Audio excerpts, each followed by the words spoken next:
नमस्कार, जय हिंद, वंदे मातरम। बात राष्ट्र की है, बात संविधान की है, इसलिए जय हिंद का महत्व विशेष हो जाता है। कसार को शुरू करने से पहले भूमिका में मैं आपको समझा देता हूं कि भरा रही हो भावों से, बहती जिसमें रसधार नहीं, हृदय नहीं वो पत्थर है जिसमें स्वदेश का प्यार नहीं। बात सार inspector general of police Vikas Vaibhav sir का है। एक जंग दोधारी तलवार के रूप में लोकतंत्र में प्रशासनिक अधिकारी इस प्रकार से कार्य करते हैं, उसका उदाहरण को महसूस कीजिए। यहां दोनों तस्वीर को देख लीजिए। एक होमगार्ड के सर्वे सर्वा डायरेक्टर महोदय हैं और दूसरे आगे तन गए आईजी साहब। क्या आधार कहता है, क्या संविधान कहता है, उससे बात करने से पहले मैं आपको एक बात साफ कर दूं कि हर नौकरी करने वाला आदमी जानता है, नौकरी करने वाला आदमी चाहे आप वास्तव में इसके सर्वोच्च पद प्राप्त होने वाले डीजीपी साहब बन जाए या सेना का सर्वोच्च अधिकारी बनने वाले जनरल ऑफ सेना बन जाए, तो आप चीफ ऑफ द जनरल के बारे में जानने से पहले बिहार के इस जनरल रैंक के बारे में थोड़ा सा जानकारी होना बहुत जरूरी है। यहां पर साफ तौर पर देखा जा सकता है कि गोपनीयता को भंग करने की बात हुई है। यहां पुलिस महकमा का गोपनीयता भंग हुआ है। बात सेना की है, बात प्रशासनिक अधिकारी की है। इसको भली भांति मैं आपको समझा सकता हूं कि इन ललबबुओं ने, सोशल मीडिया के समर्थकों ने, जिन्हें सिर्फ और सिर्फ डीजीपी साहब या फिर आईजी साहब से तस्वीर खिंचाने तक का मतलब होता है, पुलिस स्ट्रक्चर की रैंक सिस्टम को भी ये नहीं समझते हैं। ये आपको सुपरिटेंडेंट ऑफ पुलिस या वहां से जनरल रैंक में गए हुए इन वीआईपी अधिकारियों के बारे में नहीं जानते हैं। ये इन्होंने फंसा दिया उनको। मुख्यमंत्री जी ने साफ संकेत दिया है, कार्रवाई तो होगा ही होगा और होना भी चाहिए, बिल्कुल होना चाहिए कार्रवाई। क्यों कार्रवाई नहीं होगा? आप डीजीपी हो जाए या आईजी हो जाए, है तो सिपाही। आपने कर्तव्य और गोपनीयता के लिए शपथ ली है, तो शपथ को भंग क्यों किया आपने? क्यों किया भंग? अब इनके व्यक्तित्व की बात कर देता हूं मैं। इनके व्यक्तित्व के आधार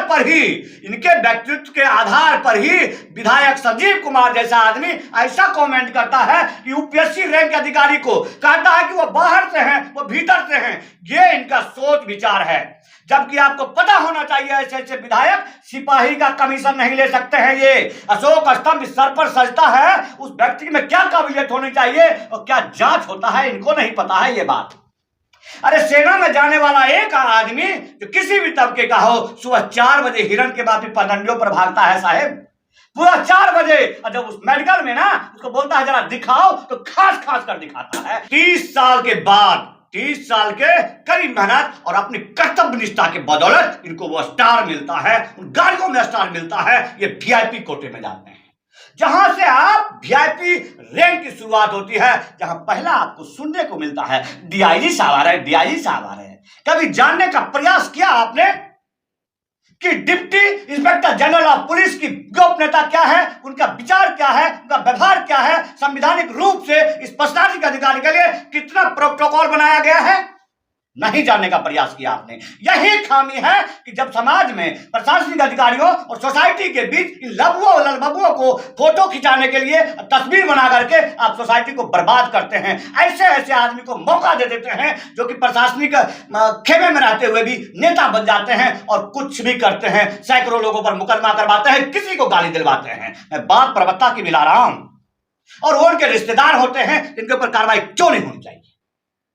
अब बात मैं कर लेता हूं कि ये गोपनीयता भंग करने वाली बात याद है आपको कि बीएसएफ का एक सिपाही ने दाल दिखा दिया था साहब। मानवाधिकार वहां भी है, वहां भी मानवाधिकार है, वहां भी ह्यूमन राइट है कि नहीं है? क्या सिपाही की जिंदगी में जान नहीं होता है? कि उसके शरीर में रूह नहीं होता है? क्या दर्द नहीं होता है? क्या कांपता नहीं है वो?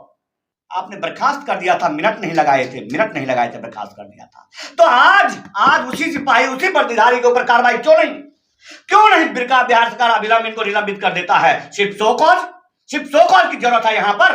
और इस सोशल मीडिया पर तमाम बोलों का सपोर्ट, व्हाट सपोर्ट, क्या सपोर्ट मुझे बताएगा कोई? क्या इस संवैधानिक धारणाओं को समझता है कोई कि गोपनीयता भंग हुई है? यहां पर आपके सुप्रीम अधिकारी हैं, वो आपको गाली देंगे यदि आप काम नहीं करेंगे, तो निकम्मों के लिए गाली मिलता है। दो में से एक चीज छोड़ दीजिए आप, या तो नौकरी या तो लापरवाही। मैंने छोड़ा है। एक शब्द सिर्फ सुनने के बाद हवलदार साहब तनख्वाह बहुत है, आपको इतनी छुट्टी नहीं मिलेगी। जी नहीं, मुझे छुट्टी चाहिए, मेरे घर में जरूरत है, मैं जा रहा हूं, मैं पेंशन से गुजारा कर लूंगा, अपना काम कर लूंगा। ऐसा ही करना चाहिए था आईजी साहब को। जब उनको राजनीति का भूत इनके ऊपर सवार हुआ, जब ये एक्सपायर बिहार करके last inspire Bihar but expire, आपने तो एक्सपायर कर दिया बिहार को। कहां हुआ मुहिम आपका, जरा बताएंगे आप मुझे। सिर्फ और सिर्फ सांसद बनने का एक खेल, यह केंद्र सरकार के द्वारा साजिश हो सकता है बिहार के खिलाफ, बिल्कुल खिलाफ साजिश हो सकता है। आप समझते हैं किसी सामान्य आदमी को, किसी ऐसे आदमी को आईजी, डीजीपी या फिर किसी भी जनरल रैंक के अधिकारी नियुक्त किया जा सकता है क्या? कितनी जरूरत है यहां पर, कितनी जरूरत है इस पुलिस महकमा में अच्छे और योग्य अधिकारी की, जो सिर्फ डायरेक्शन कर सके, सिर्फ मुखौटा बन सके। सेना में एक कहावत है कि गधे को भी अस्टार लगा के बैठा दिया जाए, जब भारत का सिपाही है तो उसे भी सलूट करेगा और उसके मार्गदर्शन पर भी चलेगा। ये हमारे देश की सेना है। सिर्फ ये भारत के लोगों में ऐसी जज्बा हो सकती है कि उसके संवैधानिक रूप से जिसको भी मुखौटा बना दिया जाए उसे सलूट करने लगते हैं। ये हमारा संविधान बोलता है। और फिर आप आई सपोर्ट वारे सपोर्ट, तुम करो तो चमत्कार, हम करें तो बलात्कार। एक फौजी आदमी ने ढाल दिखा दिया, पानी दिखा दिया तो बर्खास्त, और पुलिस वाला कुछ भी करे। इतना बड़ा रैंक का अधिकारी आप कह देते हैं कि एक लेडीज के ऊपर आरोप लगा देते हैं, यूपीएससी रैंक के अधिकारी के ऊपर आरोप लगा देते हैं। क्यों डिलीट किया पोस्ट, क्यों डिलीट किया बताइए? ट्वीट करके आप डिलीट कर देते हैं। टिंग का गेम चल गया। वाह, कमाल है। जिन लोगों को समझ में आ गया होगा वो लोग अपना पोस्ट डिलीट कर लेंगे। ये संवैधानिक स्ट्रक्चर कहता है कि आईजी साहब पर कार्रवाई होना चाहिए, इनकी जांच होना चाहिए कि प्रवृत्ता के विधायक जो बिहार सरकार में आते हैं उन्होंने मुख्यमंत्री जी का सुपरसीड क्यों किया, क्यों गलत बयान दिए वो, क्यों?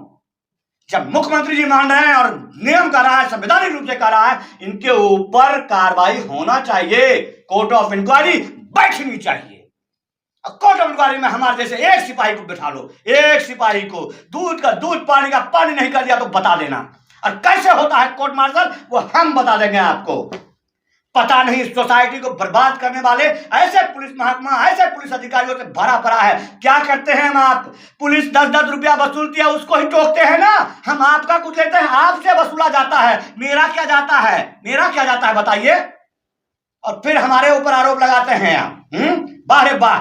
और इतने बड़े आईजी साहब ने इतना बड़ा कांड कर दिया, कोई तकलीफ ही नहीं। यात्रा में तकलीफ हो रहा आपको, साहेब यात्रा नहीं है, ये नौकरी है, नौकरी जिसे जिम्मेदारी पूर्वक करनी चाहिए। बहुत ही मोटी तनख्वाह लेते हैं आप, बहुत ही मोटी तनख्वाह लेते हैं आप। यदि थोड़ा सा भी जिन लोगों को लगता है ये वीडियो बिहार सरकार तक, आईजी साहब तक जरूर पहुंचना चाहिए, यदि उनके अंदर गैरत होगा तो रिजाइन कर देंगे, इस पुलिस फोर्स से रिजाइन कर देंगे। उन्होंने गोपनीयता की भंग की है, इसकी सजा भी उनको मिलनी चाहिए संवैधानिक रूप से, बिल्कुल सजा मिलनी चाहिए। हम भ्रष्टाचार का उद्भेदन करें तो हम लोग गुनाहगार, हम भ्रष्टाचार को मिटाना चाहे, लड़ना चाहे तो हम ही लोग सोशल आतंकवादी घोषित कर दिए जाएं। और आप जो है इस भ्रष्टाचार, इतने बड़े महकमा में रह के कितना भ्रष्टाचार मिटेगा साहेब? बोलिए तो। पूरे दुनिया में बिहार पुलिस बदनाम है कि नहीं है? उसके लिए क्या कार्रवाई किया जरा बताएंगे? आप लेफ्ट इंपायर करने के लिए जाते हैं, उन युवाओं को कभी बताया है कि ये भ्रष्टाचार कैसे खत्म होगा? नेशनल हाईवे से गुजरते हुए आपकी गाड़ियों को पुलिस के द्वारा पैसा वसूली का आंख नहीं दिखता है आपको? और आप हमें बोल रहे हैं, हमें बोलते हैं कि नदियों का किनारा लेके बहना चाहिए। बाजी वाह साहेब, हमरा जांच के हैं तो हम इतना बड़ा अन्याय कर रहे हैं, हम चुप रह जाएं? कैसी रहेगी फिर हमारी निष्पक्षता? जरा बताएगा कोई? और आप समर्थन कर रहे हैं, सिर्फ और सिर्फ आपको एक साल उड़ा दिया, एक तगमा दे दिया। कहां से जी, कहां से? साइकिल नहीं पुरता था एक सिपाहियों को साहेब, साइकिल नहीं पुरता था। एहसान मन है भारत सरकार का, भारत की जनता का, जिन्होंने प्रमोट करके एक सिपाही को मोटरसाइकिल चलने की हैसियत बना दी। और आप इतनी बड़ी रुतबा लेकर के, इतने थानों तवा लेकर के पुलिस महामांग पर आपने गोपनीयता भंग कर दी।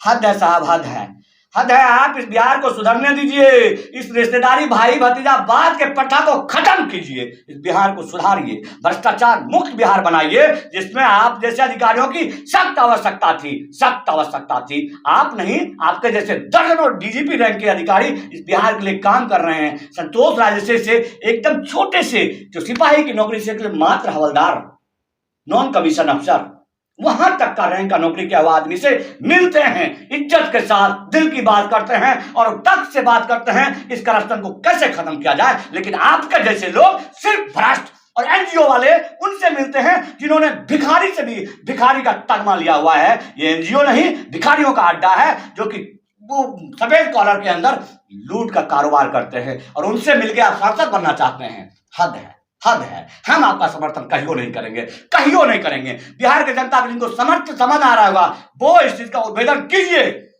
कि प्रवक्ता के रावण के जैसे प्रवक्ता के विधायक संजीव कुमार जिसका लफ्ज इतना खराब है, चिरकुट शब्द लगाए बगैर कुछ बोलते नहीं है, उनको वो सिर्फ उनके लिए क्यों ट्वीट करते हैं? अरे ट्वीट करते हैं मुख्यमंत्री जी क्यों कर रहे हैं कि उनके ऊपर कार्रवाई होनी चाहिए, उन्होंने गोपनीयता भंग की है। ये दुर्भाग्य की बात है, ये दुर्भाग्य की बात है। जय हिंद, वंदे मातरम।